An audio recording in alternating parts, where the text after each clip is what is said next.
I just come here, I want to invite some people for lunch. Yeah.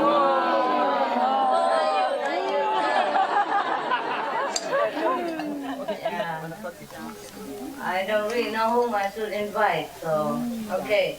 We have the Vietnamese, we have the Chinese, we have the snowflakes, we have the chocolate flakes, chocolate chips, and we have the contact person, and we have some of my personal old buggers that I knew from LA.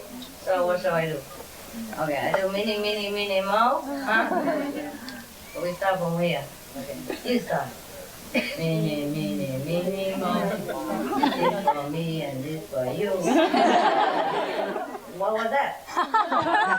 Chinese.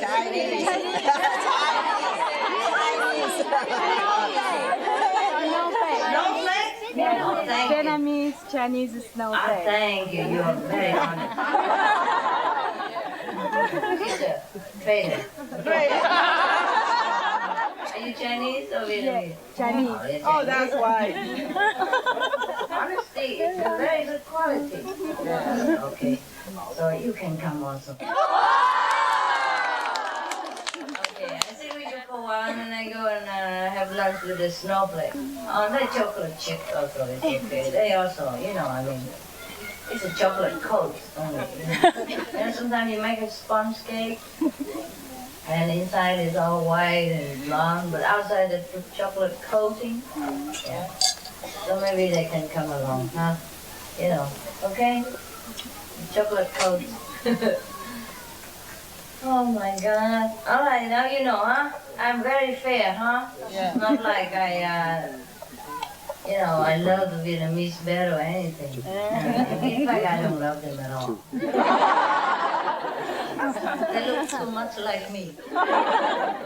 And I see myself every day already. What more I want to see another? Yeah, and I don't even look half of that pretty. Yeah, except today. Yeah, when I come here, I feel like dressing up for you. Also, my attendant, they put all kind of beautiful dress and, I don't even wear half of what they put there. Thank you. Yeah.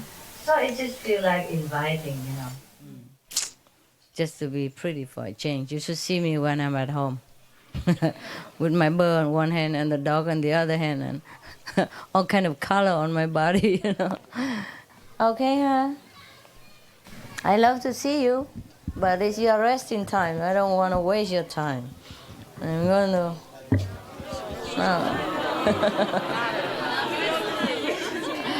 I was thinking I go with the snowflakes, no? Hey, I'll come back later. Well, we see each other in the hall, no?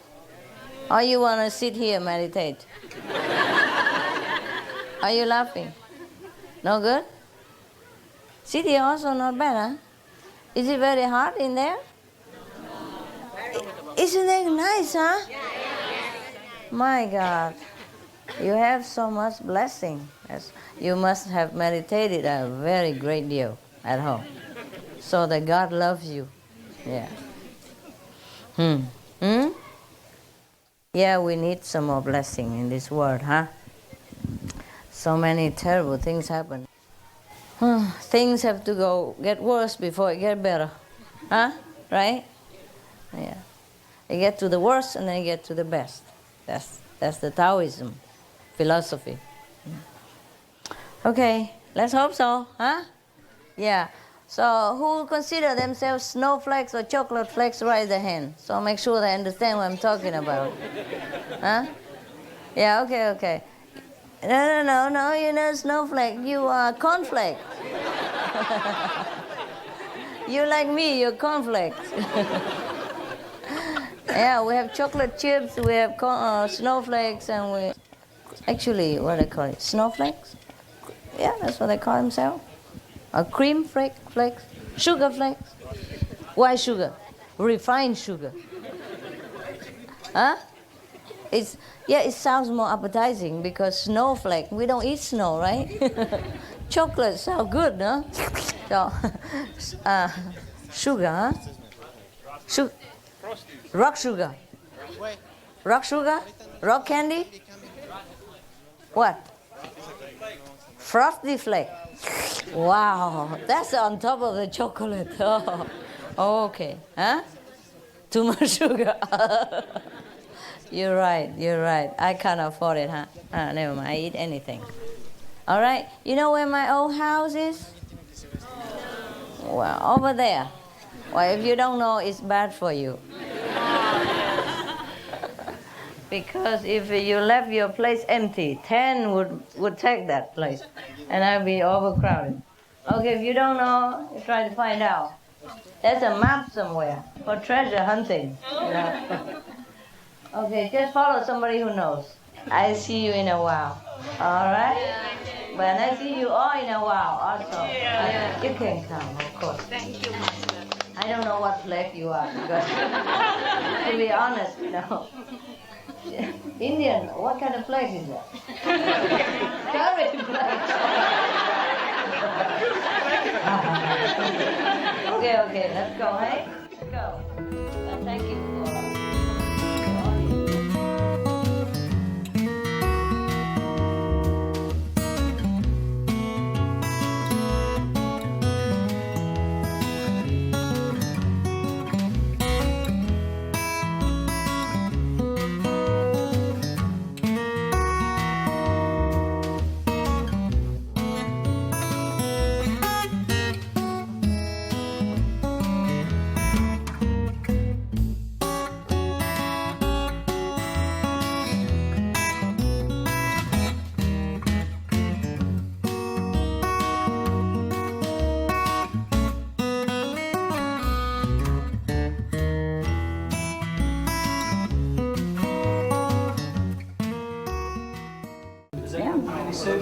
I would love soup. Soup?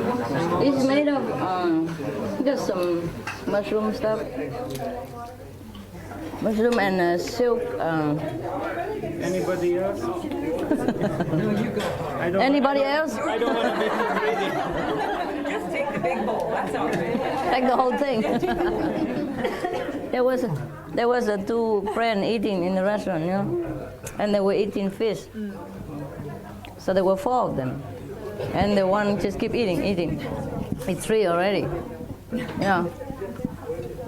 So the other guy just pushed the rest, and then he realized he ate too much, so he pushed the last fish to the friend and said, "Oh, I'm sorry, here's yours." He said, "No, you eat it to make them 2 pairs to accompany each other." Master, 2 months ago I was in Iran. Yeah. And I talked about not eating animals to everyone I know. Yeah. But they began to talk about Muhammad wanted to offer sheep. Yeah. I didn't know what to say. But you know, they cannot, I cannot reason more. But it's so unfortunately that I couldn't reason with so many people that I like to. I know you have to read the Quran first, and then understand under which situation the Prophet did that and why. Okay? It's like in the Bible. God demands his son. Yeah? He tests him. Say, "Give me your son." And he has the only one son. And God wants him to kill his son to prove his faith. I don't know what kind of God, but don't ask me, but it happened. And this Abraham, I forgot, Abraham, took his son and was crying while weeping, but he loved his God. So he said, whatever God said must be true, must be done. So he go and was almost kill his son. He tied his son up already, and then God said, no, I'm just joking. Well, I'm not surprised. Why? He has nothing else better to do as a God. So he say, there is a ram, you know, I get caught in a bush there. You kill that ram for me, that's enough. But the ram is manifested by God anyway. It's not a real ram, or, well, you know, God can do everything, anything. Yeah?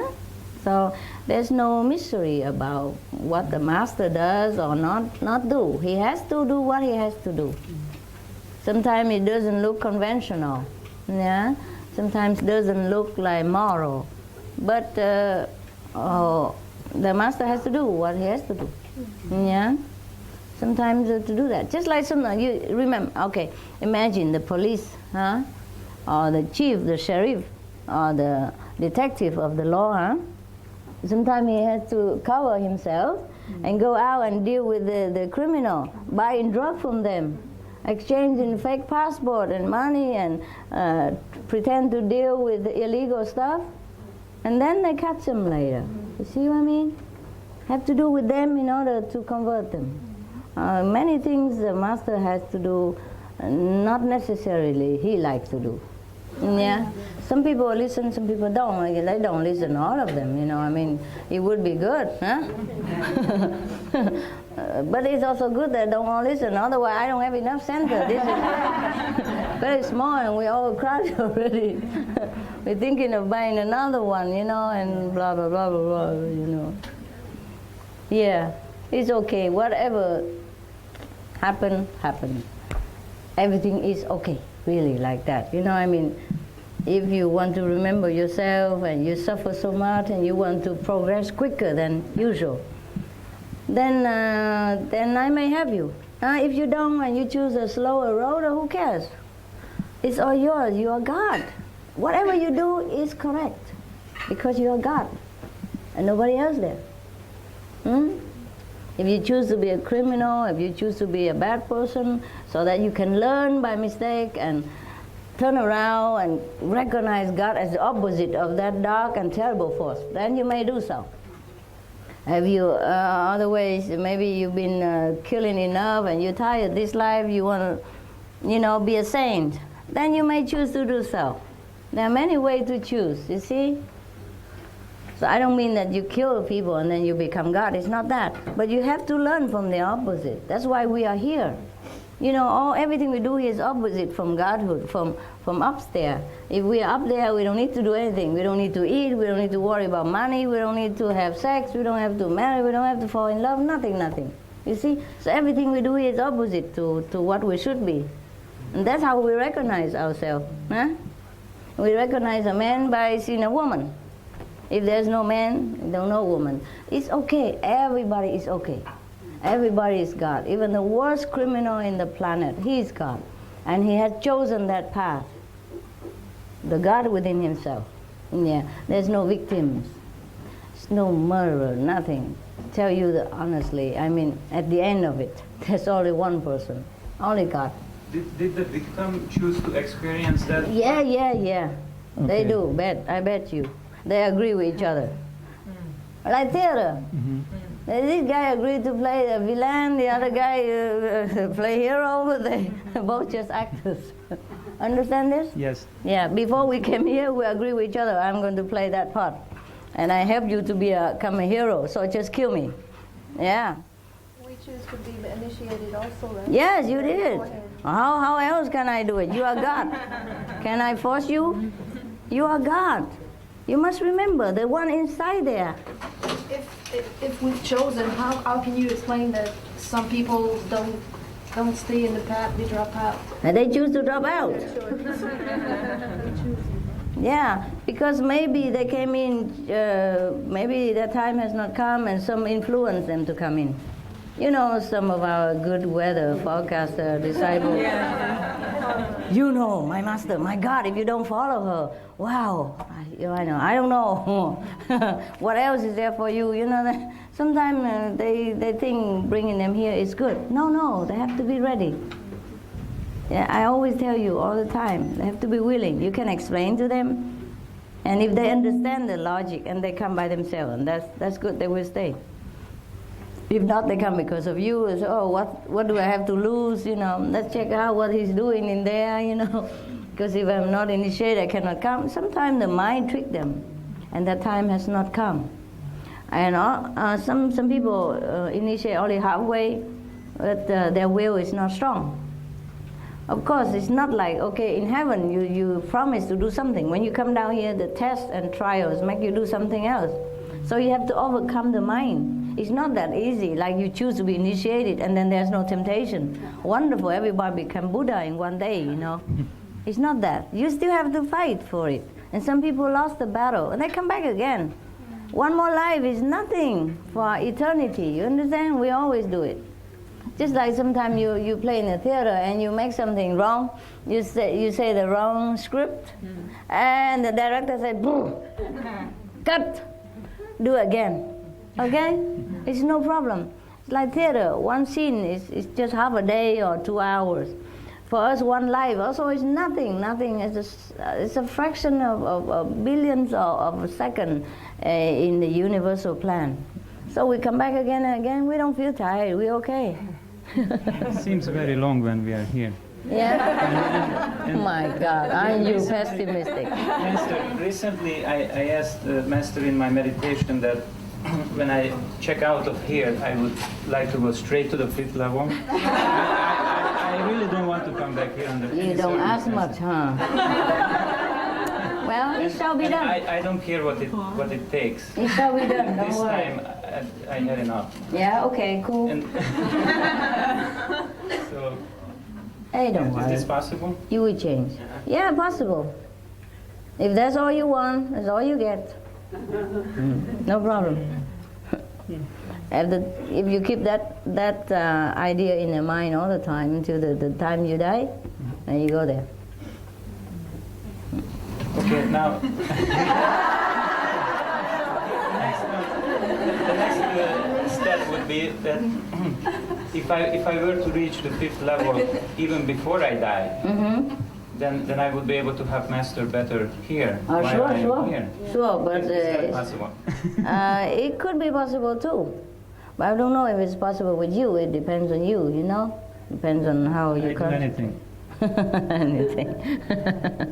Nobody needs you to do anything. You have to control here. It's not that you need to do anything. It's not like you die 100 times and then, you know, and then you become Buddha. Or you offer anything, you become Buddha. It's not only that. It's just a determination of the soul inside, whether he wants it this life or not. You see what I mean? Yeah. Does he have to prepare that before he comes? How much spiritually you want to achieve? Oh, it depends. Yeah, and yeah, many people, everybody wants to prepare for this. But when they come down, it's just sway around a little bit. And then, because the Maya is there, the king of illusion is there waiting for you. Welcome home, baby. Let's see how strong you are. Come here. Here's a beautiful girl. Here's a president position. Here's a big company, big money. And then you work yourself to death. You serve the girl, and then you're so tired. Even if you want to go find Master, you don't know where. You lost the energy, and you're sick, and then you die. Okay, my God, my time run out. Oh, I know, next time, I try again. This time. Cut. The director says cut. Huh? What? The director cut, says yeah, cut. Next. But it doesn't matter, really, actually, it's like that. You're determined to find God anyway. Before we come down here, that's what we're going to do. You know, we want to know ourselves as God by being not God. You see, you want to find a mirror so you can see your face, although the mirror thing is illusion, but you need that. The one inside there is not you, but you need that to see yourself. You look into that and you recognize yourself. You understand? How else would you see yourself? Should I stand here and look at myself or stand where? You see, the mirror is illusion. The one you look inside is you, but yet it's not you. You see what I mean? So this world is full of God, but yet it's not the God. The God is inside looking at the God outside here. It's, never mind. It's a bad reflection of the real thing, right? Yeah, well, it's a good reflection. It's just, yeah, it's just that, you know, we look into the mirror and we get confused because this mirror of the Maya is different. It's a magic mirror in the wall, you know. It's not the mirror of the mirror, but the mirror of the mirror. Yeah. So we get all confused here, and we see all the things reflect together in the mirror too, and then we get, oh, what is that in there? What is that in there? What's in there? And you even forgot to look at your own picture. Yeah. The mirror is so big; it reflects everything in it. And you're lost in that illusion. You chase one thing after another. Oh my God, that look good, that look good. And you lost all in the mirror. Yeah, even when you know it's an illusion, you still go chasing. You forgot. You forgot. You know, the time it takes you to realize it's a mirror, it's maybe a fraction of a second. But the time we realize Buddhahood is a fraction of a second in the universal time. You understand? Yeah. I was just going to ask you, I still feel somewhat fearful myself that I will fall off of this path. And I don't know why I do, because I meditate, I come to retreats almost all the time. Yeah. I think I've only missed once since I was initiated. Yeah. Yet that fear is still there for me. It's good. Good that you fear. So you hang on tight, you know? I hang on tight. Yeah. I do meditate every day, and I watch your tapes, and I read only your books. That's good. That's good. And I still feel it. Let's intensify your search. It's okay. It's okay. You just are too intense. You're just too sincere. You really want this. So you worry. Is there any bone there?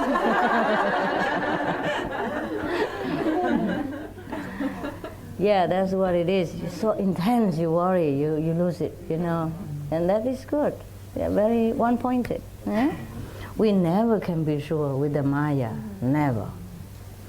Yeah. To death us do part, you know. They follow you everywhere. The king of the magician. Follow you everywhere. They make anything to make you happy, but stay. You know, sit, stay. Hear the bone, sit and stay. Yeah. Anyway, the reflection in the mirror is a real one. It's us. That's why it looks so real. Body, but it's not the soul. But if you take the mirror away, it's not there anymore. You see what I mean? Whereas we are here. Yeah. And similarly, the one that always here is the one in there. And this one, if it take everything away, no reflection of the world, you know, everything gone. The body gone. You see? This is a reflection. Yeah. But because this mirror is so vast, so dimensional. Have you seen the 3D and 4D? Look like the actor is just zooming right at you or jumping on top of your head and you scream sometimes. That's how real it is. And the 3D of life, the 4D of life is more real than that, so we can even touch. You see what I mean? But when we look with these glasses in the 3D, wow, it looks so real. Everything is so real, like you are inside the aquarium, or you are under the ocean, you know, in the bed, under the ocean bed, or you are inside the train, or you are, you know, touching the actor's nose and everything. That's the illusion of it. Just similar to life. It's so real that we get lost in this. So when you see in the 3D or 4D, at that time, do you remember who you are or you were watching? No, you were in there completely. For that instant, you forget completely that you are the watcher. You get scared. You want to run. You want to punch the bad guy. You know, all kind of emotion arise in you because you identify yourself with what's going on in front of you. You take part in it because it's so real. You become one of it. You see? Similarly, this life is like that. Except that it's much grander in scale, much more refined, that we could not even think it is a film. We're not allowed to think like that anymore because we all completely programmed to forget that we are not, that we are the watcher. Yes. Until you meditate. Yeah, until you meditate, then sometimes you realize, oh my God, who is that? That's an ugly body staying there. It's not me. So ugly, and I have to go back there. Oh, no, and then zoom, you go in. And then you cry, oh no, Master, I don't want to stay here. Take me up again. Until next time. Yeah. You see that, huh? And then you see even everything disappear, the whole world disappear, all this illusion disappear. You see just true self, it's true light, and just heaven and God. So that's just when you realize, you know, that's the end of the movies. Yeah, but for us, it doesn't end like end and then it end again. You know, we just like take a break and come back again. For us, it's the beginning of the sufferings. Huh? For us, it's the beginning of the sufferings. Why? Knowing that there is better elsewhere. Oh no, you shouldn't suffer. Of course, you feel regret, but you should be happy. Somebody else never know that. A lot of people don't even know that. At least we know it sometimes. We can take a break from the 3D. They're film forever. Never ending.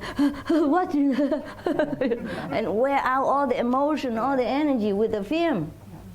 And we can take a break and say, oh, it's what a film. Okay, recharge. Oh, the film come back again. Oh, one film. Yes. Yeah. One thing I just want to thank you for is when we talk about the people who can't get off or who can't go find a glimpse of themselves. Yeah. And recently, the first person in my family passed away. Okay. My father passed away. Yeah. And I never had lost a family member before, and it was pretty hard. I know. Yeah, thank you. And then at one time, I was out near my father's house, and I suddenly had this sense that he used to call you the Asian princess. That was his name for you because he saw your picture in my car. Oh. And so he knew that you were my master, and that he was okay, even though he didn't follow the path or anything. But you know, he was. Yeah. So I had this sense that he's dying. I mean, he's dead. Okay. Mm-hmm. And then he'd say, "Oh, that's the Asian princess," and I just feel so grateful that he at least has the taste of that freedom. Mm-hmm. He knows the freedom, and even though he never knew he was looking for it when he was alive, that he must take care of him. No problem. Well, it's one of the greatest gifts. It's not excluded. Yeah. Told you already. Yeah. So if he knows the master when he's alive, so much better even. Yeah. Even if people don't know the master power also take care. So much more if he knows, you know, and even like and give a name and all that. Yeah. Princess, not a bad name. I like that. That saves him. Yeah. Wow. Okay, huh? Anything else over there? Oh, way over there. I thought you guys want to go rest. Come, yes. How are we all related to you? Like in previous lives, because we have this strong connection. Did we follow you before? Yeah, some of you. Some are not. Yeah. But I mean, I cannot count one. There's too many, you know. Yeah, some of you have connection, some of you not. Some of you have indirect connection. Like, okay, read the sample booklet and throw it in the dustbin. Hocus pocus, salatante. And then, you know, even it's bad connection, but it's still a connection.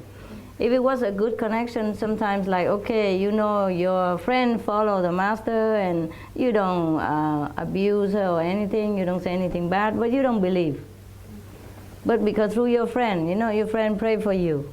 Yeah, like, oh, please, she's so ignorant, help her, you know. But because in that lifetime she's so stubborn, you don't want also her time not come. So the next time, when she come back, the master follow. She didn't follow master, master has to follow. The friend promised with the disciple. Yeah. So if you had a good connection before, for example, like, okay, you don't believe in a master, but maybe you read a book and you think, oh, she's cute. Yeah, something like that. And or you wonder who that is, you know. Or if the master is there and you give some water or something, yeah, and then the master will help you more. Yeah, it's easier. And the relationship is good. So when you're reborn again, because you might not want to go liberated at that lifetime. Not all of your relatives want to be liberated. If they want, the master immediately take. There's no problem. But you cannot force a god to go up there against their will, because they're all God. You see what I mean? So anyway, because we look so many, but we just one God together. We just separated. It's like a hand with many fingers, but it's one hand. Anyway, so whatever a disciple wants is God's will is because of that. Because He's God too. But the mind interferes, you know.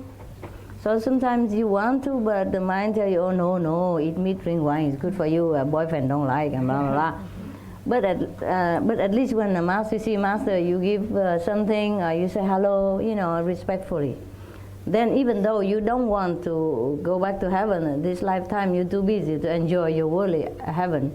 But the master remember that. You see, next time that is a good karma that you have saw. And then so next life you come back, you met the master, you feel something familiar. And whatever she say, you believe, because you already had impression last life. And that's a good karma. Eh? Or maybe your relative or friend believe in a master. Yeah, but you don't want to, because your soul doesn't want to go yet. But then next time you're ready, you see, and the master come and you believe right away. Yeah, because you already have good karma, good connection. But the bad karma are very difficult. Sometimes the master had to suffer in this life in order to save that person. Even bad connection, it is still a connection. Yeah. Any connections last forever. Yeah, any connection lasts until it's solved. Yeah, in a good way. Master, is liberation the same as God consciousness? Yeah, that means you're free from illusion, the thinking that you are this body and you are this and that. Mm-hmm. Yeah? And God consciousness starts at the 5th level, or? It started at this level already.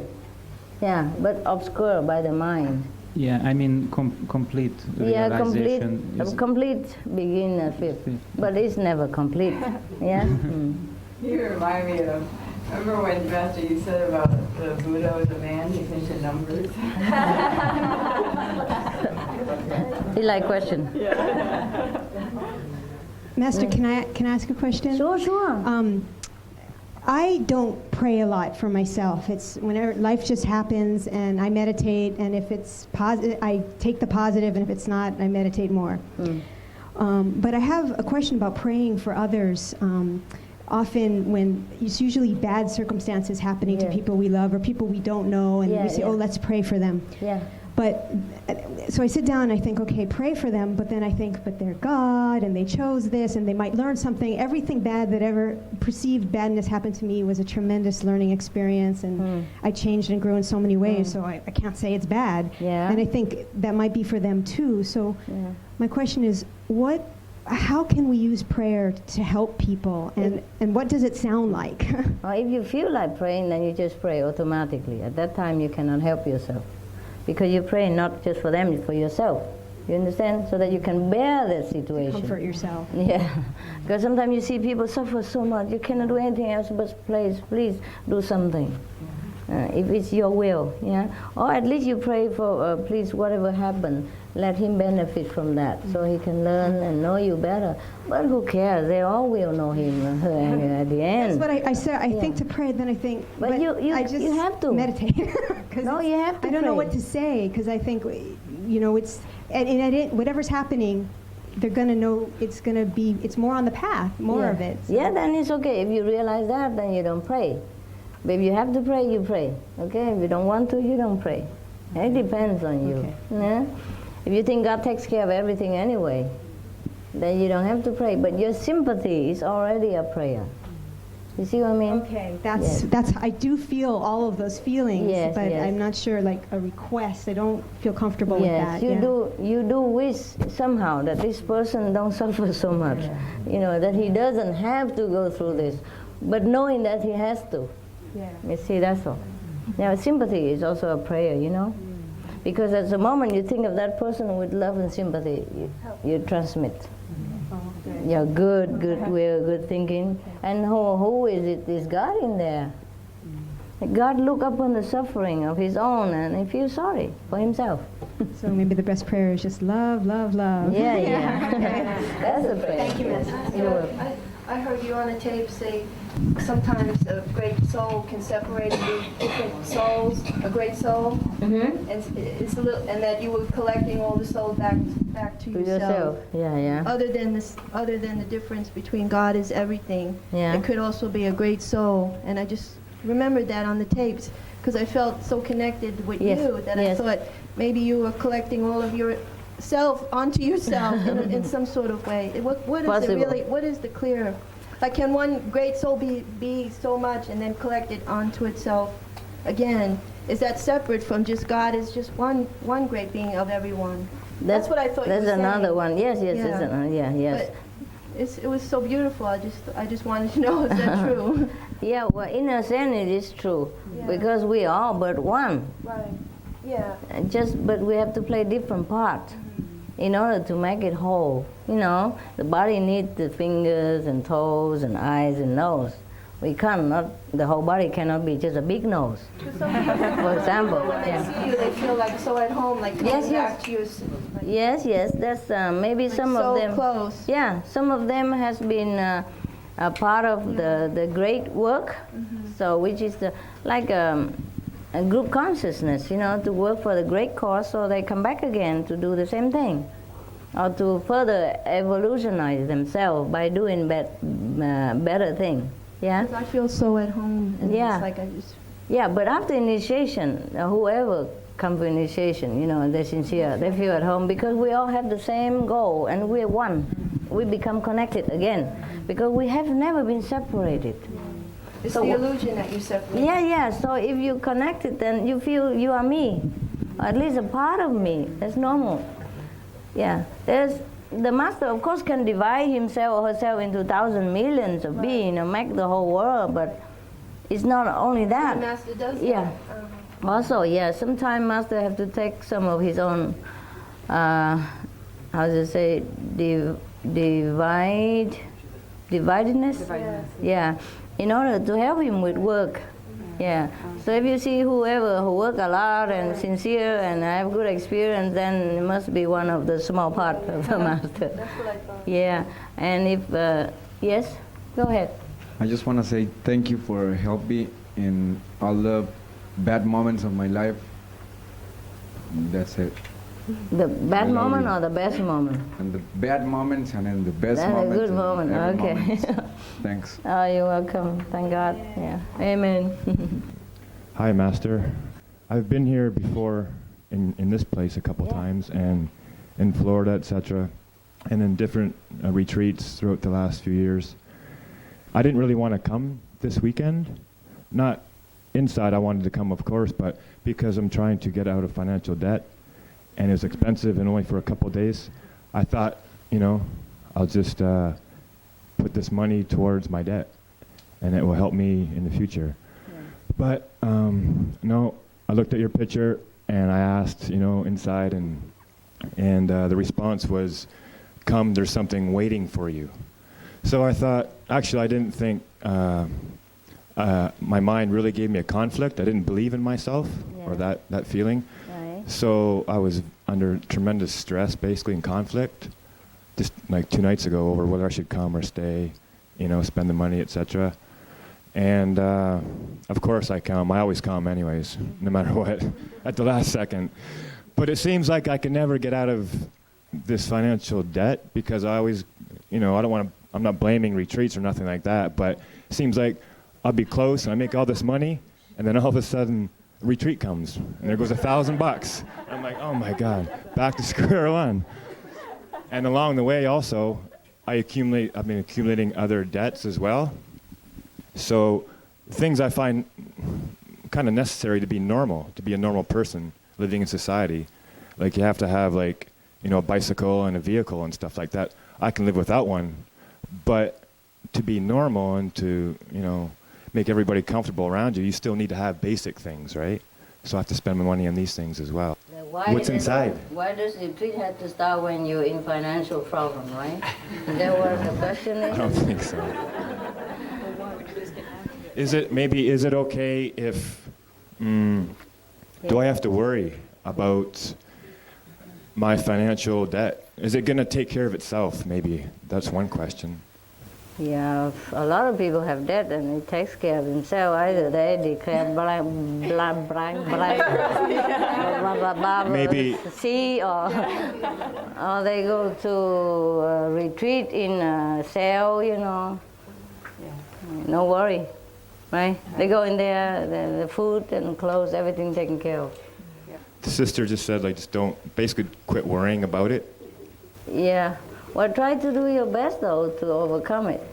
And, well, if you really couldn't afford to go to retreat, then just skip one until you stabilize and then go next time. Right. The messenger said before Christmas said, I said, is it better to go to retreat or if you're in debt to pay off your debt? And he said, you better pay it because you don't want to owe money. Yeah. Just in case. But you owe a lot of money? I don't think so.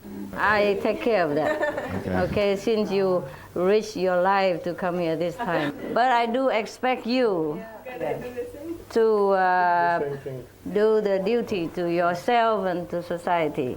Spend only what you have, okay? Walk if you have to. Don't incur debt. That's what I do when I was younger. I don't have that much money either. You know, I just work anywhere, a small thing, you know, for the Red Cross or everything, but I don't overspend. I still don't right now. That's why we don't have another center. Because I don't want to beg. I don't want to mortgage, yeah?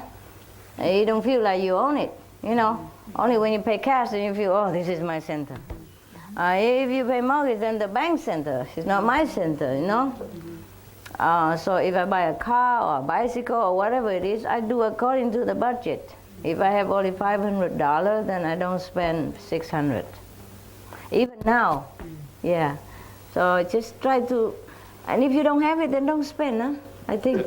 I actually, recently I just bought an expensive item, and I was going to buy a lot more. Yeah. Because I got caught up in it.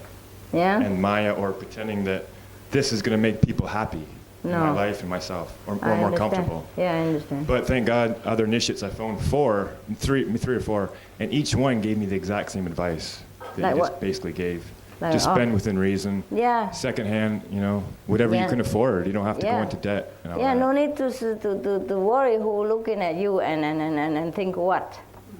I got a big problem with that. Always in my daily life and stuff, about worrying about how people look at me and treat me and stuff. I know. Then you're very far behind your spiritual deadline. I know. You have a lot of debt in spiritual field, honey. Don't let money overrule you. Don't let anything overrule you, because you'll be slave. You have to be the master. Yeah. Okay, so this will serve you as a lesson. And I pay the fee for it. No. I pay the fee for your lesson. For you, because you are my kid. Okay? Don't worry. You will repay me in some other mean. No, in other way.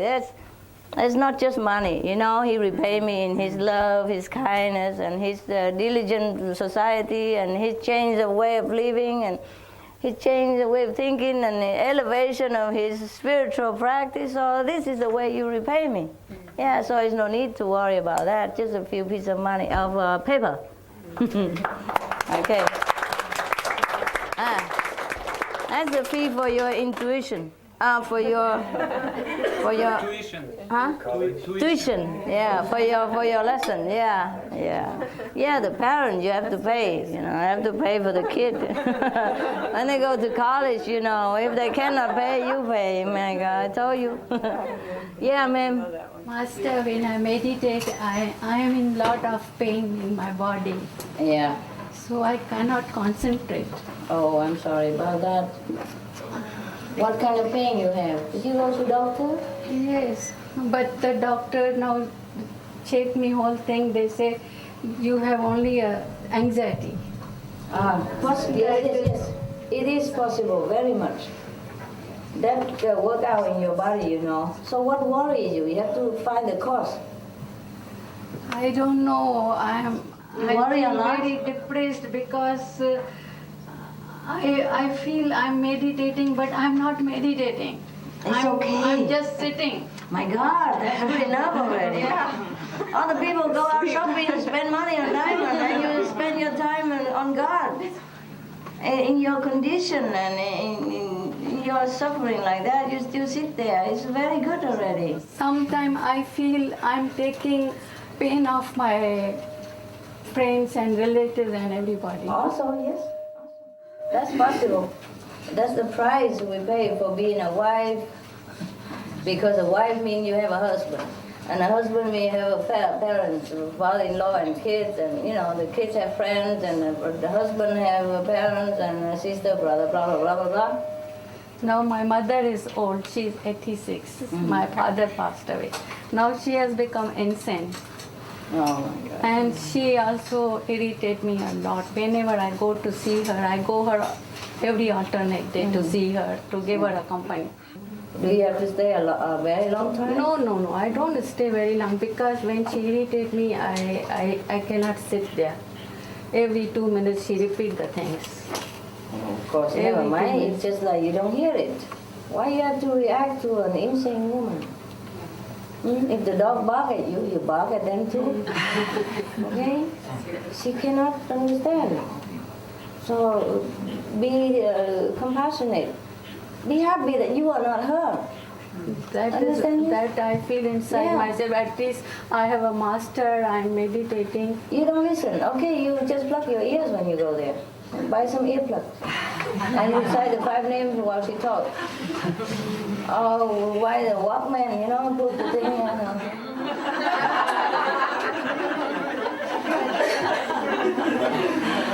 Do something creative, for God's sake. Don't sit there and take in all the insult or the irritation. Why? It's just a theater. She doesn't know what she's saying. All right? You should not take it as an offense or anything. Listen to music. If she doesn't know at all, so she don't mind you listen to anything. Put the earplug in your ear and listen to lecture and laugh, or when she was scolding you, you laugh, and probably she was startled and maybe she wakes up from her dream. When I'm angry with her, she cursed me. She said, you will suffer from your children. Same way. No, you see, that's terrible. So you better not listen, so you don't react, okay? Can you not react? For example, if I scold you, will you scold me back? No. Okay? Okay. So you treat her like your master. Because she's teaching you something also, Teach you to be more loving, more tolerant, and more understanding, more sympathetic. She has gone through a lot. That's why she lost her mind. Be happy that it's her, not you. Okay? Be happy you don't have to suffer like that. At least you still have a strong arm and leg. You come to see her instead of somebody else come to see you. So be happy that you're not in that situation. And that alone, you should feel sorry for her and feel happy already. Suppose it were you. Can you imagine? More suffering, more suffering. So whatever she says, just laugh, as if I say it. If I say it, you wouldn't be mad. Okay, so can you put me there? Because I'm in there, I'm in her heart. And when she dies, she'll come with me. And she will talk bad about you when she comes. When my father passed away, she is the nervous type. I thought she will be faint or she will do something. I just told her, Master is before you. She justly stopped everything. And up to this today, she's not crying or doing anything for my father. I just told her, Master is before you. Master what? Take care of her?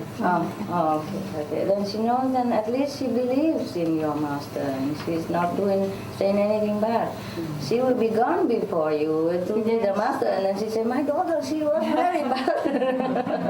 And your grade will suffer, Okay, never mind. Just remember, it's me. Okay? Thank you, Master. And if you think it's me, you cannot do anything. Okay, when she talks, just take the picture out and compare. I look like her very much. Yeah, you'll see. If you concentrate well on what she's saying, not on what she is saying, but what's behind that she's saying, and you see me there, and you'll be too scared to talk. Just remember, always, I'm there, okay? Thank you, Master. Yeah, you're welcome. You have to help her, She doesn't live long anymore. You'll be sorry when she's gone. That is the thing I feel bad inside. Yeah. Like now any moment she can go. Yeah, so and if do she is angry with me, it's not good. Yeah, I know. That's why. So just laugh at it, like there, you know. She's not talking to you. She's talking to nobody. She's not aiming at you. She's aiming at nothing. She's lost it, you know. She's gone through so much suffering, you know. At her age, you know how many children she had raised, how many bad neighbors she has to put up with, and how many fights with her husband she has to swallow. Yeah. Lucky she's not so sick. She just lost it because she couldn't bear no more. Who can bear this life? Tell me.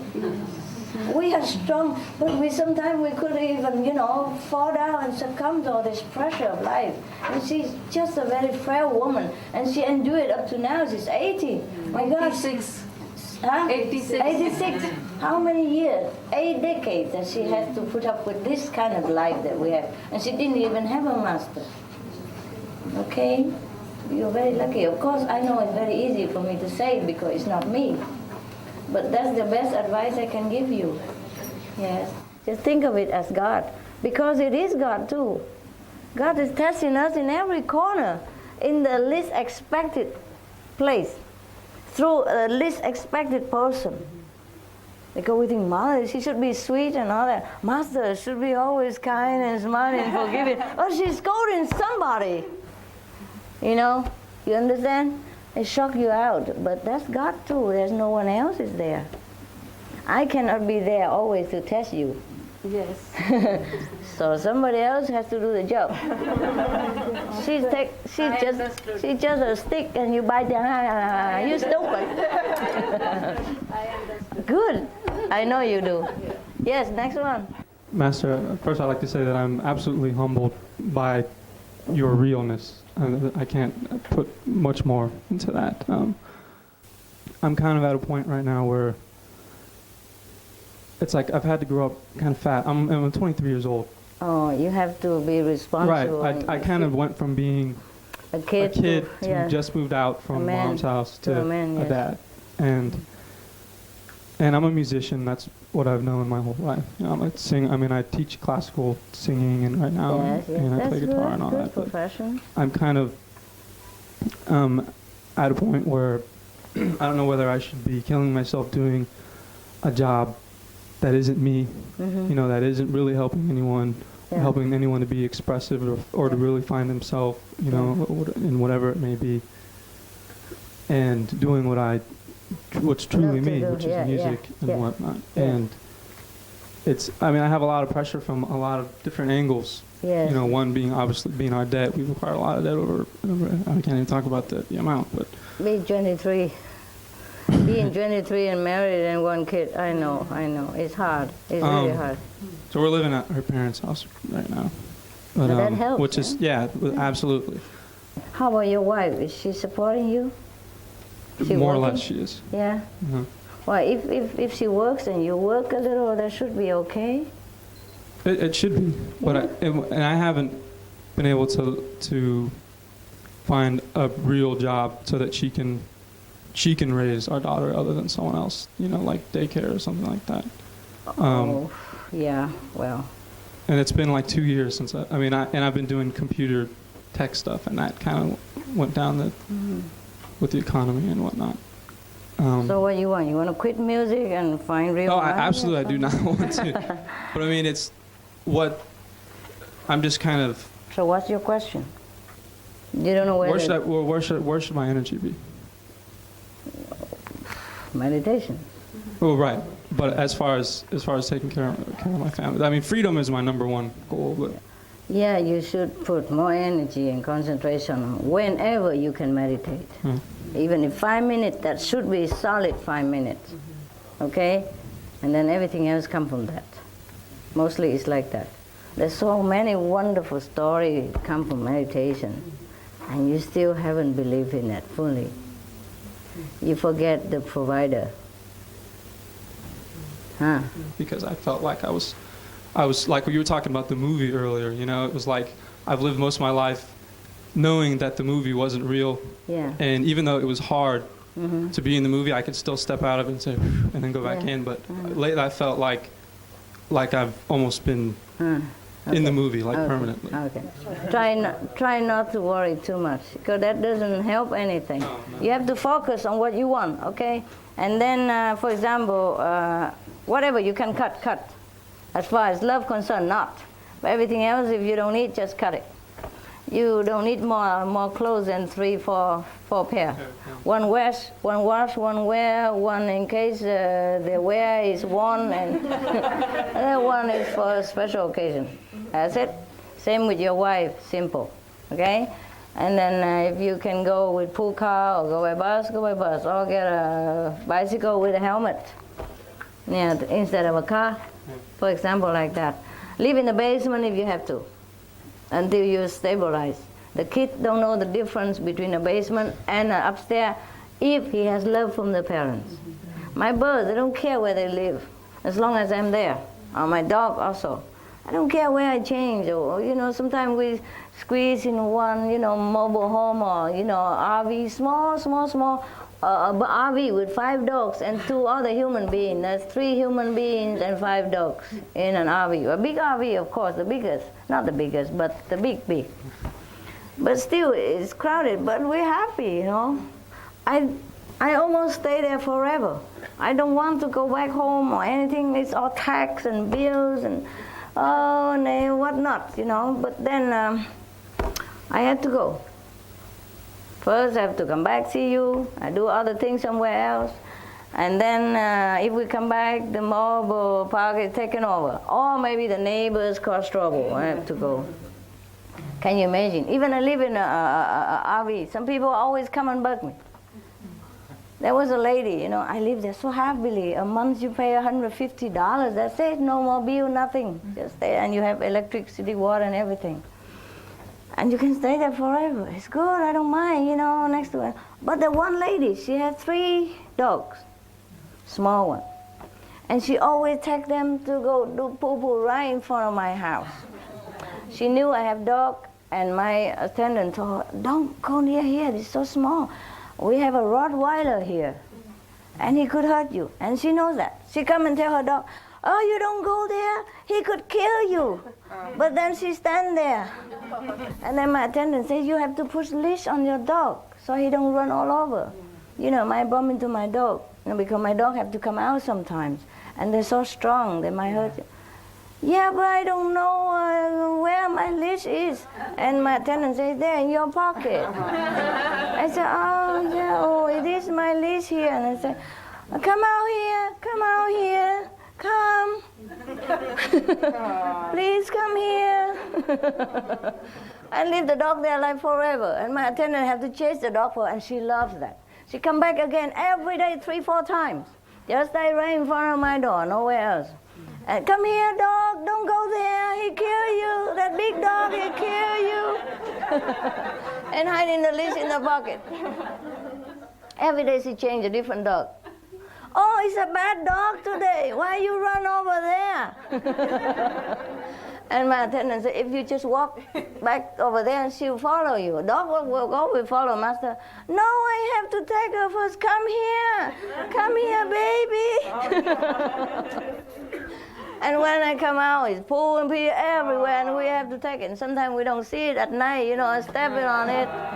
Thank you very much. And then, our dogs are vegetarian, their dogs are not, and oh my God, all kind of color, and yesterday ham and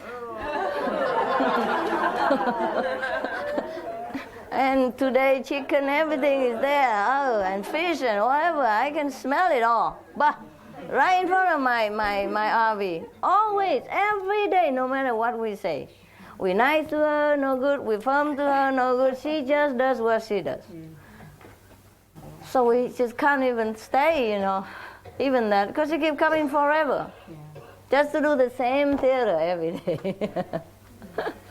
We love her dogs and we love her, but we don't love the step, the step on stuff. It's so funny. Something like that, for example, Yeah, all the neighbors come, just stay in front of my house, and then with the music, you don't hear nothing. Yeah. And the wind blowing right into my my house. Yeah, and cigar and whatever, you name it. And then put the radio, you know, bigger than life. Happy, you know. Happy anywhere, why in front of my RV? He has his own RV. Why is that in front of my RV and do this kind of stuff that God knows why? Yeah, want to shoot me out. Go back to your disciples. That's what he said. Yeah, for example, what is it? Oh, that's from the disciple. Wow, that's very generous of you. Thank you. This means a lot, you know. I know this is what you given. This a lot for you. I know that. Yeah. Okay. Even though the number is less than mine, but for him it's bigger because he earned different. Here you are, it's the same amount, so don't get jealous. And I don't want to hear no more about all this stuff. Stabilize your life. No, it's okay. It's okay. It's from God. Stabilize your life and cut off, and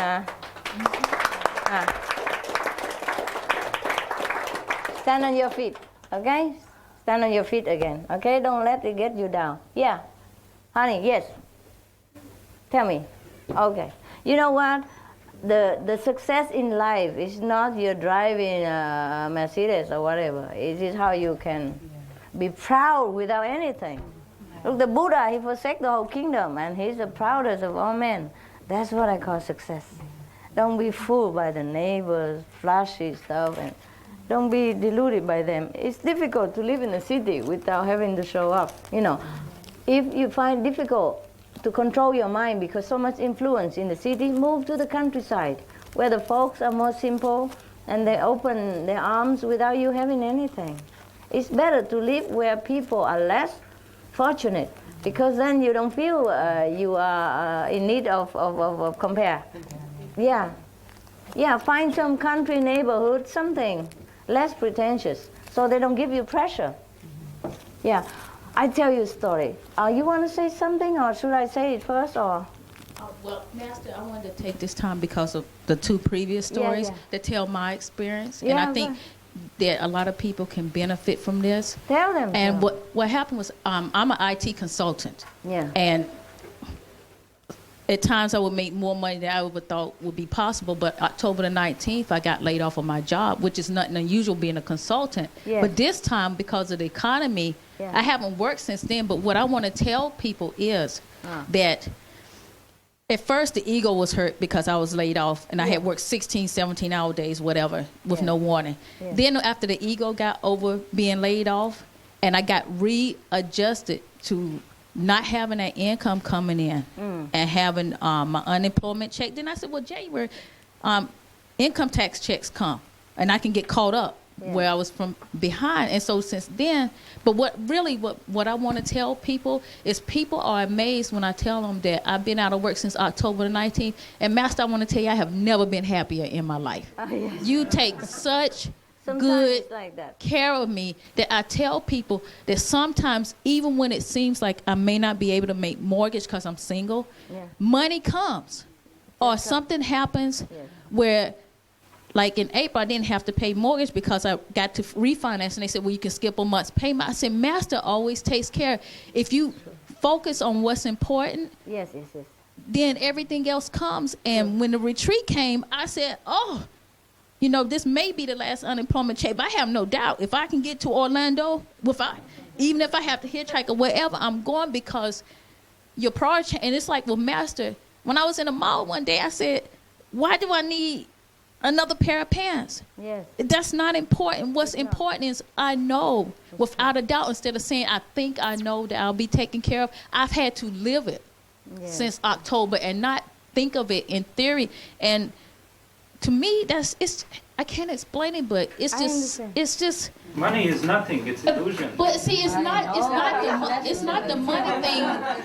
See, for me, it's not the money thing. It's where you put your faith and where your priorities are, because it will test you. Yes, it will test you. Yeah, it will test you. And the priorities for me, I know without a doubt, my soul is the number one priority. And I say, even if I have to sell a house, but my house is not a big deal, because when my mother was sick and I said I might have to move back to North Carolina, I said I may have to sell a house then. So what does it matter if I have to sell the house now? Live in a mobile home. It does not matter.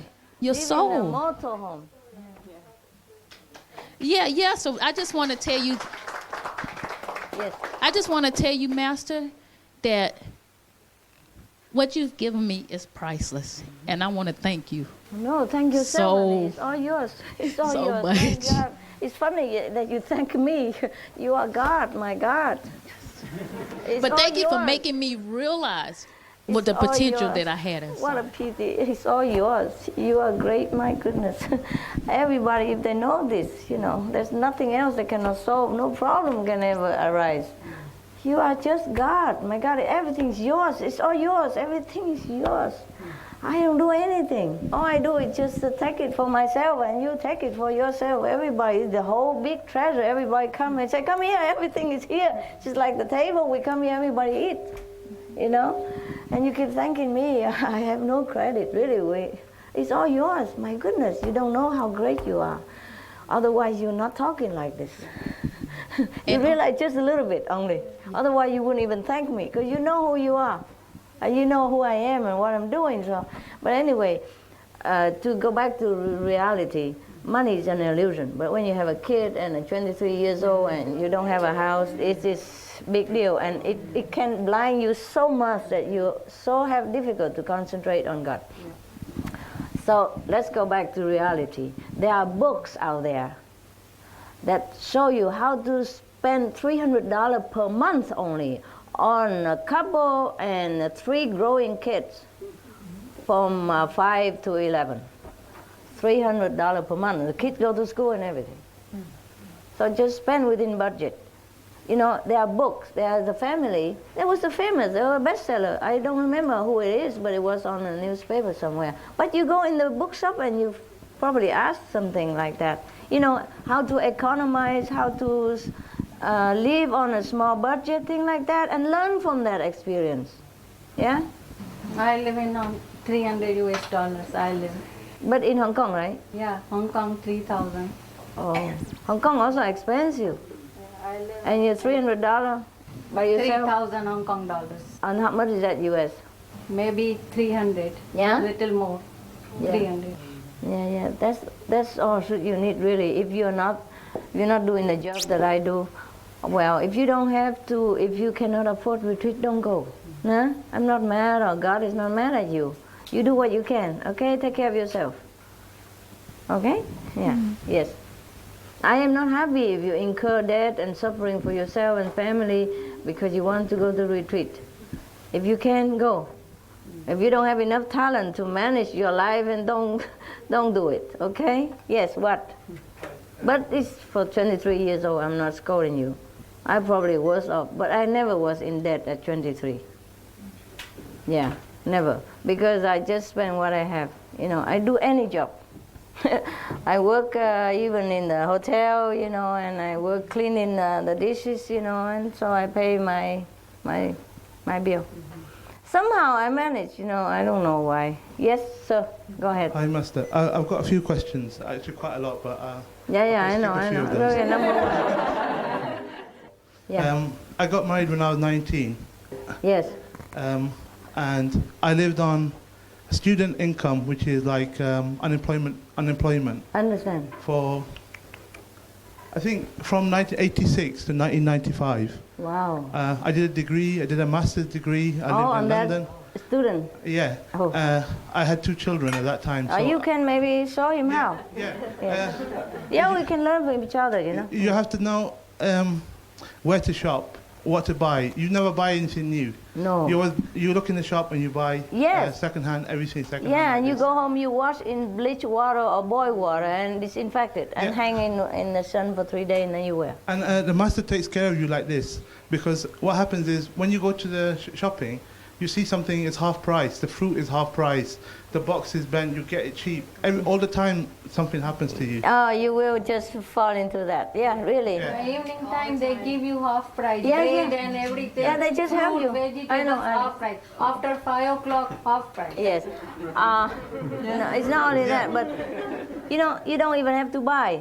There are sometimes people just throw clothes on somewhere, and that is the shop. There's a book, They get their clothes second hand, of course, or from the where people throw away. They don't wear. Sometimes they throw it on in front of the door.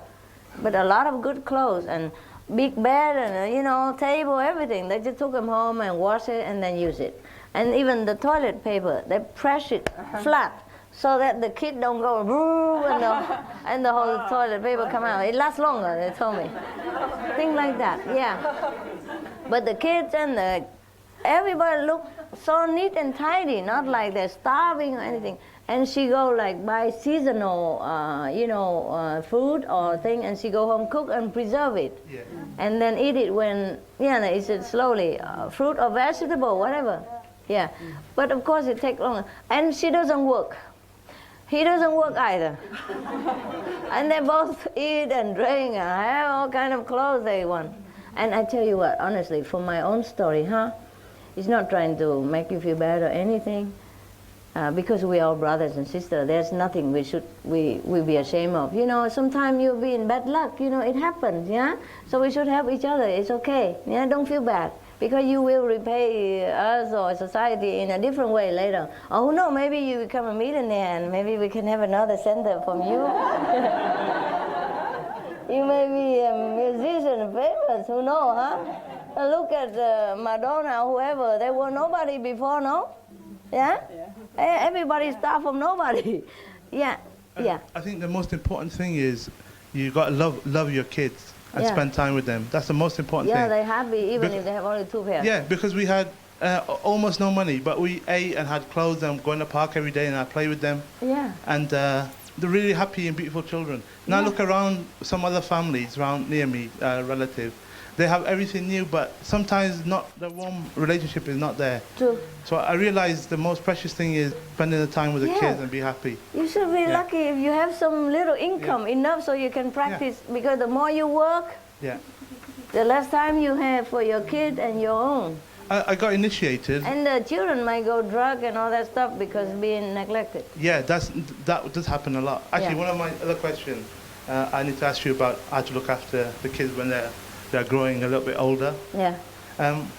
But anyway, what happened in 1995, I got initiated. And before I got initiated, I always applied for a job, but I never got the job. And then 2 months before I got initiated, I learned about you. An agent put me forward for this job. And what happened was, I just for a joke said, yeah, okay, put me forward. And I got that job. And after 2 months of working with that job, I paid every debt that I ever had. And when I came to see you in Wembley, that was with my own money I made with my own hand for the first time in my life. And also I paid back I borrowed some money from my parents. Pay everything back. Because my wife gave me a lot of trouble because she wanted to go and see her parents in Pakistan. And because I wasn't working for that last year, she really gave me hell. And it's good, it helped me a lot because it motivated me to work. And when I worked, I felt brilliant. I felt really worthwhile.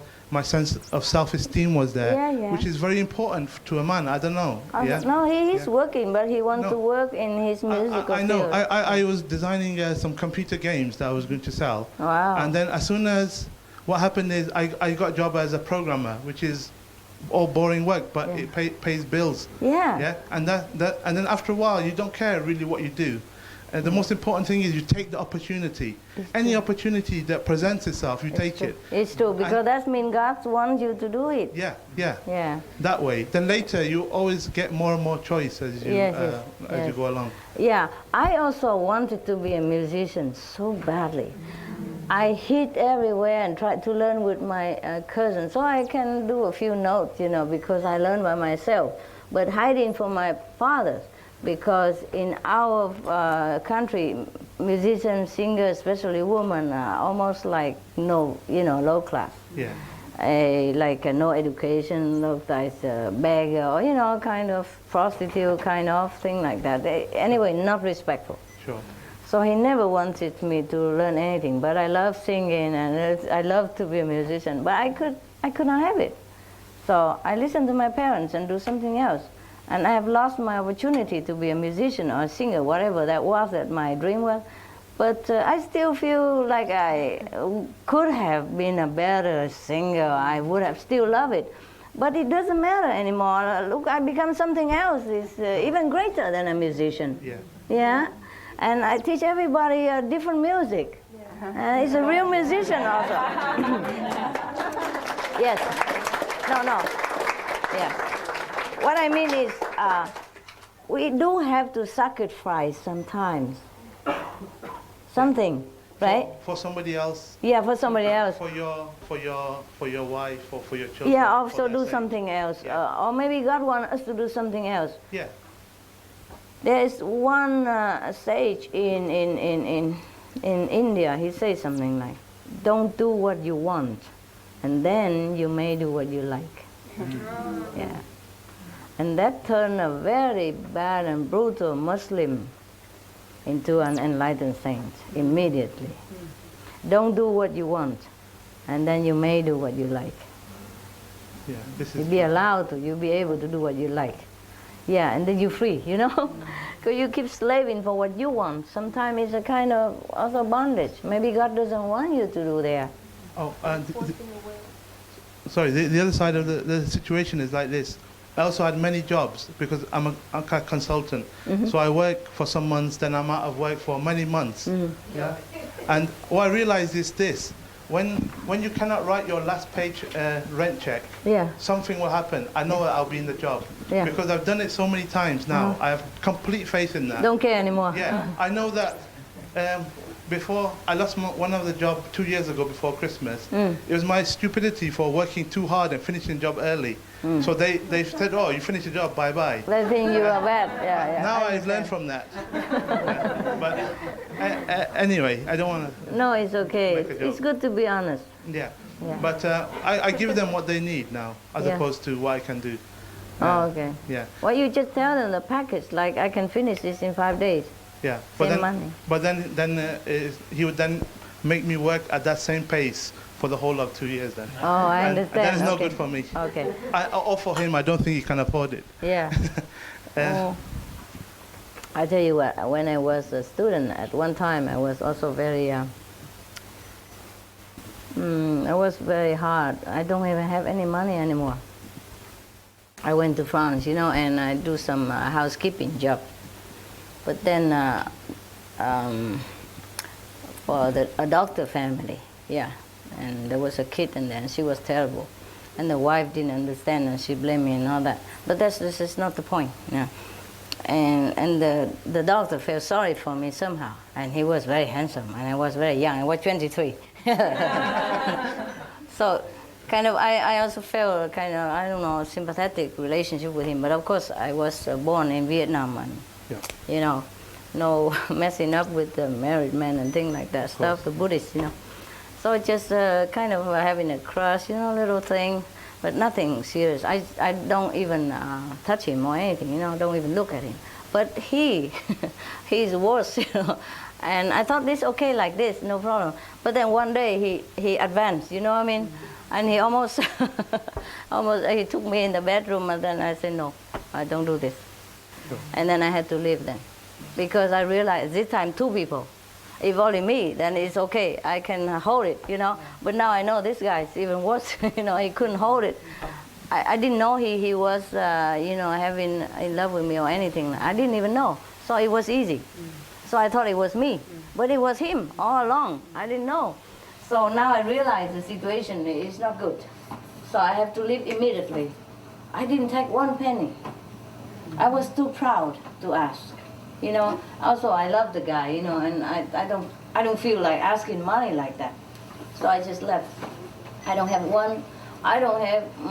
than a few francs in my pocket, which I have to save for bus. And then one day I don't even have money to go for bus, and it just happened too sudden. You understand? I wasn't prepared for it.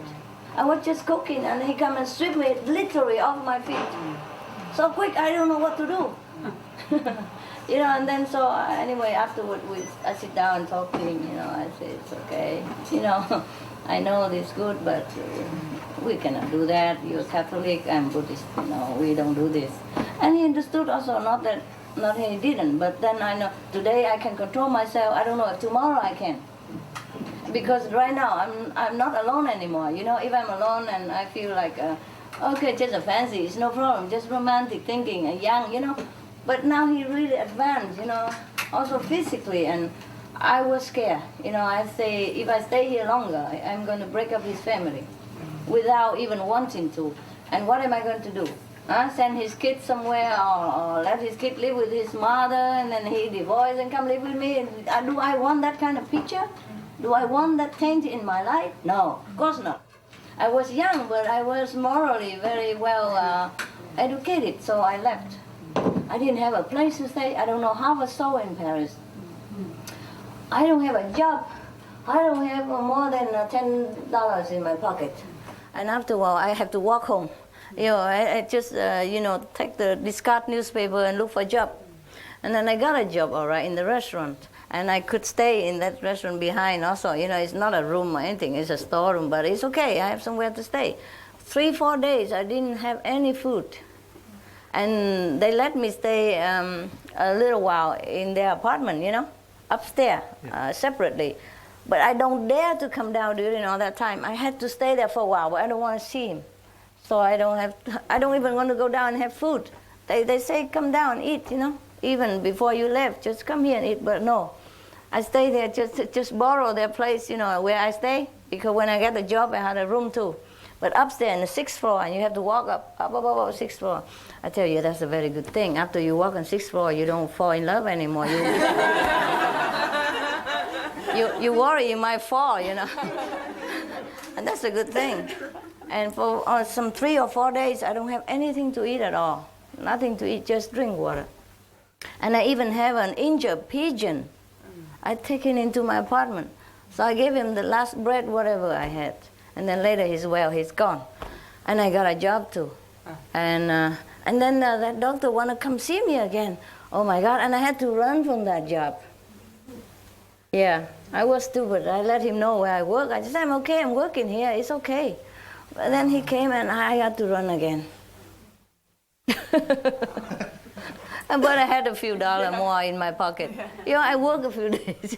I work some days and I earn some money, and that paid me to the next steps, you know. And I forgot what next.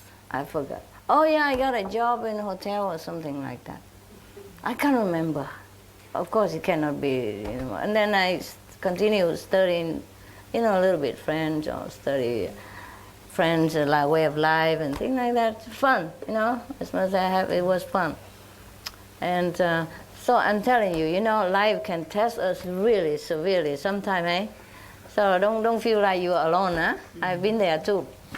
And not only that, when I just started, you know, my job, my job, yeah, yeah, I didn't have any money, you know.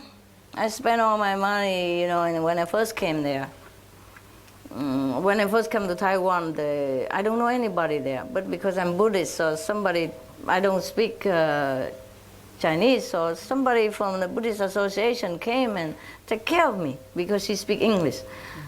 And I wear Tibetan monk robe, you know, of course he respect very much, and all the monks that she met are rich. So he put me in the first class hotel and everything. I didn't know how much it cost. I thought, my God, how generous. He had probably monk for free or something. I don't understand much. 700 NT per night. For me, that was the end of everything. So I run out quick. So I say, well, give me a temple or something. I cannot stay here. And blah, blah, blah, blah, blah, you know, because all the monks in Taiwan are rich, I tell you. I mean, 99%, they're rich, rich, rich. When I went to study those precepts with them, you know, monks and non-precepts like that, all of them, they eat luxurious things all day long, and I can only look, you know. I said, my God, how can you spend so much money on that packet? You know, like seaweed, one packet 600 NT. For me, it's a whole lifetime money. I didn't have any. At that time, 600 NT is a lot of money. It's how much is it? $10? $2? Huh? Or $1? Kind of, huh? Huh? $25? Okay. Well, that I didn't have, you know. But somehow, you know, somebody would, you know, somehow it works out well. And then I work in the temple or something, and then I would have some pocket money. Yeah, fine. It's not much, but That's it. You couldn't even buy fancy chocolate. You can buy those plain for cooking chocolate. That's the pocket money worth, 500 NT. Anyway, per month, yeah? But you have to buy everything yourself, pen, paper, everything, blah, blah, blah, blah. But that's not the point. And even after I was discovered and spent time teaching people already, I still don't have money, but a lot of people follow me. And we have to share clothes and everything until I have only one left. And that's the only one, okay? And at night I wear something else, like almost like long john, something to sleep, and then wash that quick and then hang it there. In the morning, put it on. So it's okay. We were happy though. I never know that money or sort of thing can disturb you. I never know that. But of course it's different when you have family, you know, and you have fancy neighbors. Yeah, that's the thing you should not have. Anyway, and then after that we do something, you know, like I grow some sprout to sell it, you know, and small thing. And we plant vegetable where we rented the house. And later we couldn't even rent it anymore. They sold it behind our back. Because the house was like ghost haunted house. The grass grow that high all over on the driveway, up into all the rooms. And all kind of snakes running all over. And because the rent, you know, cheap, and that's a place, at that time I have like 20 followers in London and all that, like Tong, for example, that's one of the earliest one. And we share clothes and we share room, we share bathroom and everything. And so we do that, and then we plant things outside. But later the house taken away because they sold it. When we made it beautiful and everything, they sold it immediately. And we didn't even know. So and then we go out, go camp on a river bank. 3-4 people, 1 tent. Remember I told you? And I can always tell who is who because the toes sticking out. That's sticking out. So you know, and it's okay. It was fun in a way. It was so creative, so adventurous. Sometimes we have like a fifth-hand car. Somebody donated. Or we bought it by our money. I don't remember anymore. We have very little money. We put it in a tin, and whoever needs to take it. Yeah. We don't need much. We buy food and that's it. You know, clothes is taboo because it's expensive. Yeah. So anyway, that's all we have. And then the fifth-hand car, and then we run all over together, squeezing like sardine in the doors, in the can. But then we go everywhere. And sometimes in the middle of the night, we just stuck in the middle of the road, and we just come right there. We thought the road is deserted, nobody there. But in the morning, the truck was coming. And we hurry, close, and then roll in the tent and run, you know. And sometimes I saw a piece of land, it looked like a park, and nobody there, you know, just some fruit tree, and next to the river. Oh, river, we need water. So we come over there, we thought it's empty, and nobody there. I was naive. I really didn't know. And then somebody come in and say, you better get out before we call police. It's private property. It's a fruit garden or something, but they neglect it. Yeah. I was very naive. I didn't know. I just come right in the middle of the road because it looked convenient. Both sides is all hilly and you know, full of you know, hurdles and all that. So the road looked like deserted and also very broken. Looked like a long time nobody goes, so it's okay, we come there because we're in the middle of the night already, we don't have nowhere to go, so we come right there. And sometimes we go deep in the mountain and get lost, don't know how to come back and all that, but it's fun. We always find something, like and get lost in the mountain, and suddenly somebody come and say, oh, come here, I have an empty house. You can stay there for a night, you don't go in there, there's nothing in there, and you can't go out, and there's no food, nobody in there. So we stay in his house. The house has no roof, but there's 4 walls, you know. 4 walls. At least a woman doesn't have privacy, you know, the walls, you know. And then sometime it rained in the middle of the night, and then so we just put a canvas on top of all of us and sit there, and we felt like kids. It was very fun. And we cook for whatever we have. You know, we bring pots and pan everywhere because that's all we have. And we cook a big pot and we eat together. And we have to take some time, collect some dry wood and cook it everywhere, anywhere at all. Anywhere when we feel like we could stop, we stop. You know, so we went around a whole Taiwan on a no budget. Yeah, I don't know how we did it. I really forgot. Yeah, I really forgot how it happened. That's how we did. And we come on the riverside, and sometimes the flood coming. Oh, everybody run, run, run! But I guess I had a mission, so I didn't die. You know, not so easily. And we drink sometimes all kind of dirty, stupid water. You know, I didn't know. Of course, we use a cloth, you know, to filter it. But then when we go up a little bit, we discover all the gulls are living upstream, and the gull was bad, the whole heart was living there. No wonder the color of the water looks so weird.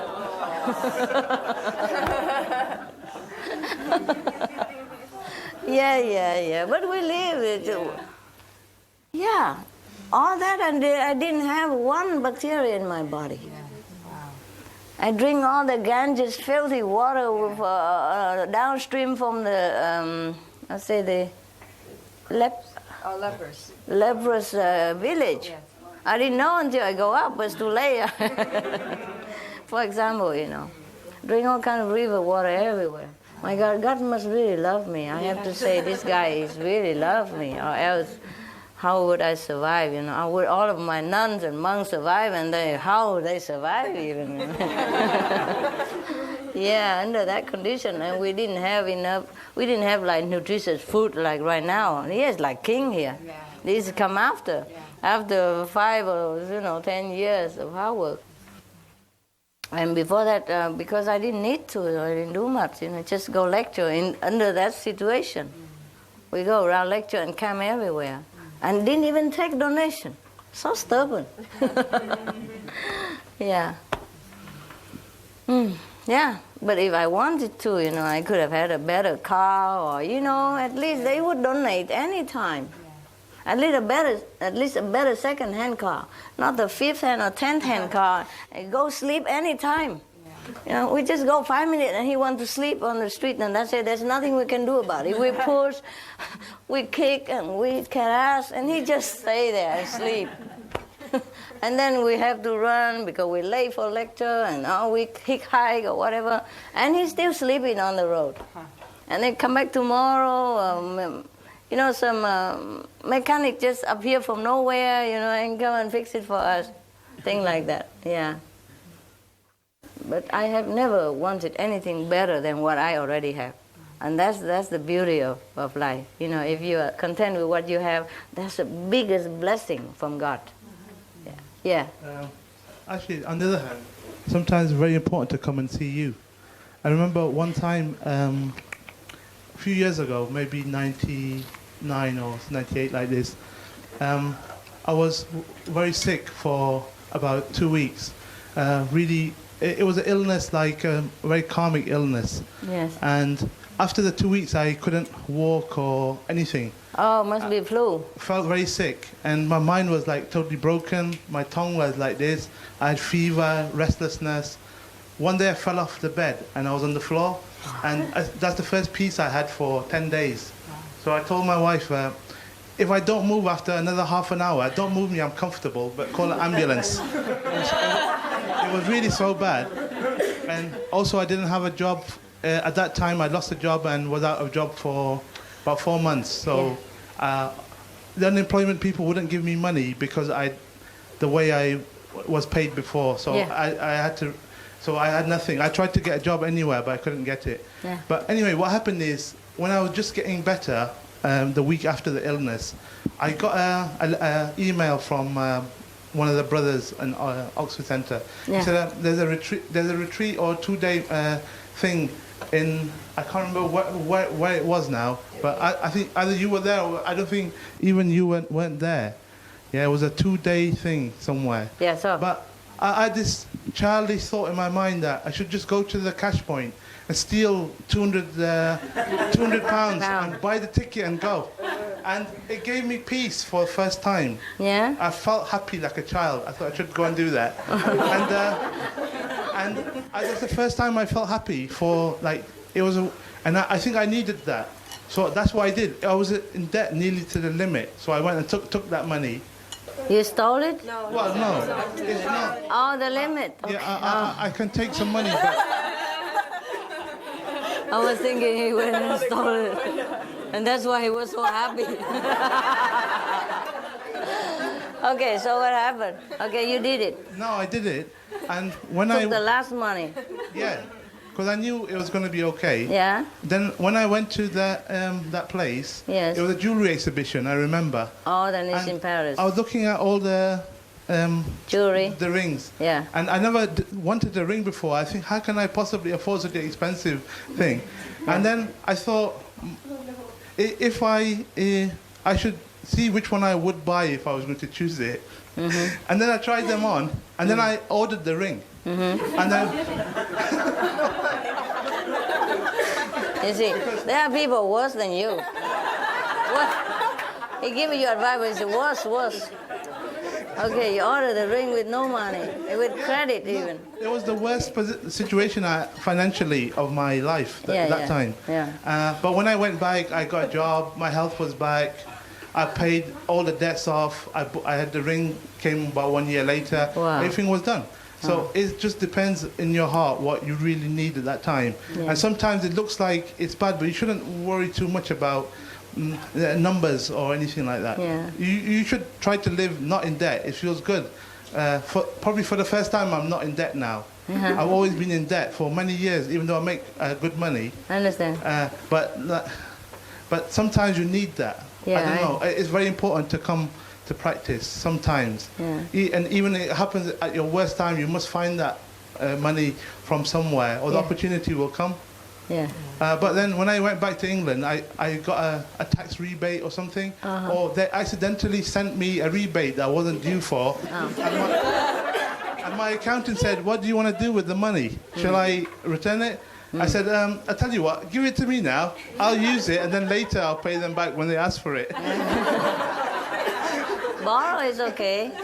Borrow is okay. Because I thought God has done this to help me. Yes, and yes. I should. Why buy the book and be silly like No, this? you and can reject it? return it later. It's Yeah, all of right. course, Borrow I is okay. I did do that. Yeah, not like you want to steal anything. It's delivered to your hand. Of course. You borrow it with the intention to repay later, and it's all right. Yeah, I knew everything would be okay in time. Yeah, good. Good that you have faith. Yeah. I really got faith now. Yeah. Because I've lost my job and got jobs so many times. Yeah. And I realized it's all to do with your need. And Yes. the last job I got, we had kind of a recession about 2 years ago in England in the IT market. Yeah. And I lost my job at the worst time, and for 4 months I didn't have work.